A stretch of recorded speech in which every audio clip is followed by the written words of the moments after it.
Ok. Rendez-vous donglen peu. Ni kalo clé moi. En bela de lenga bo an kunda Wezembugu foyega ani kana jugulakaw le 20 mars. Kuma ka mise kuma te no ko parrain e joyeni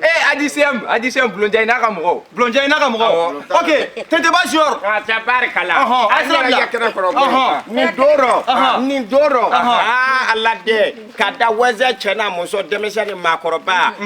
Allah de ko groupe soka ba bela gelefo biete go anje nyonzoro faye ni ko ni do bi yele ningala choro fuka yele chomne ka ki posho ko na wakele weze dugutigi nena ba demisani ake nyove bo kala mo ye kumalu ye de amenyo to nyafoe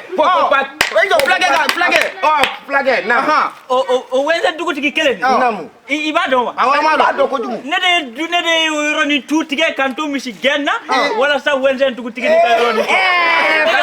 zegete ba kala mo ameto nyafoe ababa poko